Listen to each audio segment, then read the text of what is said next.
What would you do to get a fortune?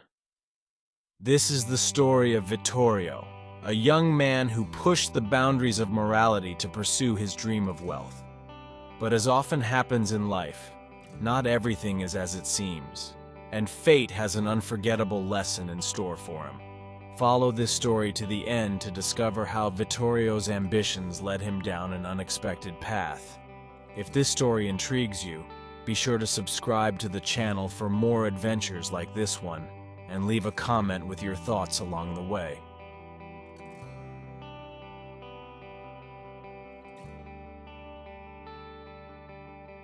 Vittorio, a spoiled 23-year-old accustomed to a life of ease, suddenly finds himself facing a new reality.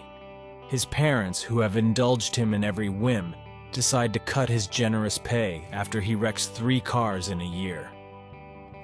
Frustrated and angry, Vittorio finds himself without money and a plan.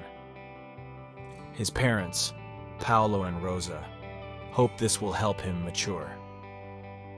"You have to learn to fend for yourself," says his father. Vittorio, without a degree or work experience, sees few options ahead. One evening, thinking about his life, he remembers his Aunt Marta, who owns a restaurant.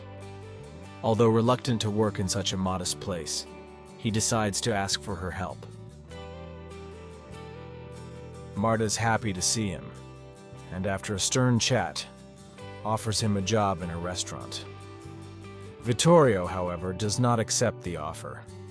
He fears that his parents might see him there and consider him a failure. Marta, compassionate, offers him another opportunity: to work as a cleaner in a luxury hospital. "It's an environment where you can find better opportunities and meet new people," she tells him. Vittorio, with no other alternatives, accepts. In his new job, Vittorio listens intently to the conversations of patients and their wealthy visitors. Soon, a new idea begins to take shape in his mind: to approach an elderly and wealthy patient named Laura.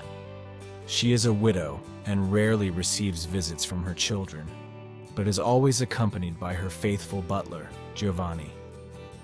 Vittorio begins to chat with Laura every day while cleaning her room. With kind gestures and comforting words, he manages to gain her trust. "If you need anything, don't hesitate to call me," he says with a friendly smile. Laura enjoys Vittorio's company and attention. Their friendship develops quickly, and he soon discovers that Laura has a vast fortune. He sees in her the opportunity to achieve the life of luxury he has always wanted. One day, Vittorio decides to make his move. With a warm smile and a bouquet of flowers, he asks her to accompany her on a trip she has long wanted. Laura, who begins to develop feelings for the young man, enthusiastically accepts. During the trip, Vittorio uses every opportunity to seduce the old lady. Laura is captivated by the attention and passion that Vittorio shows her, and begins to imagine a future with him, far from the loneliness that has characterized her life.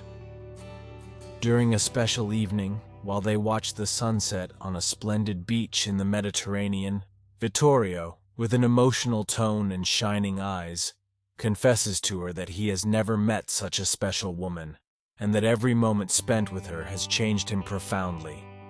Laura, moved, confides in him that she has never felt so alive in years, and that she feels reborn thanks to him. Over time, Laura falls in love with Vittorio, and he proposes marriage. She accepts, won over by his words and his charm. The ceremony is simple and secret, but for Vittorio, the wedding represents the crowning of his plan. At this point, we want to know what you think. How far do you think it is right to go to achieve your dreams? Leave a comment below. Laura's granddaughter Viviana discovers Vittorio's relationship with her grandmother. Suspicious of Vittorio's intentions, she decides to hire a private investigator to investigate him. The evidence gathered is overwhelming. Vittorio is using Laura's fortune to finance his escapades with other women. Viviana confronts Laura with the evidence, who is devastated. Her heart is broken, but she decides to confront Vittorio. When he returns home, she greets him with the photographs. Vittorio tries to deny everything, but the evidence is irrefutable. Laura decides to cut all ties with him, freezing his credit cards and canceling the wedding. "You thought you were fooling me, but you just showed me how mean you are," she says firmly. Marco, now abandoned by everyone, finds himself homeless and without money. Even Teresa, his lover, rejects him once she discovers the truth. Out of options, he returns to his parents, who reluctantly take him in. A year later, Marco receives an unexpected call. Laura is dead. Hoping for a stroke of luck, he discovers that she has left him only a box containing her wedding ring and a note that reads, "Marco, life is too short to chase material goods. Remember that we reap what we sow. Be honest and loving, because only then can you obtain a true reward." Vittorio was faced with the harsh reality of having to start over from scratch. It was not easy for him to accept that, in the past, he had rejected opportunities for personal growth in pursuit of superficial wealth.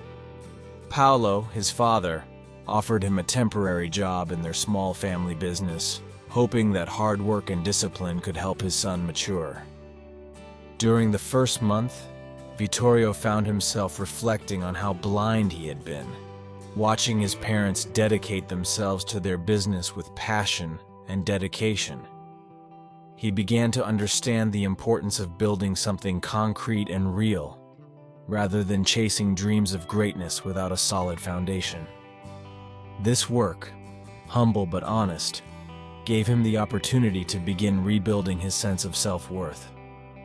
It was during this time that Vittorio met Elisa, a young woman who worked as a volunteer in one of the local associations supported by Laura.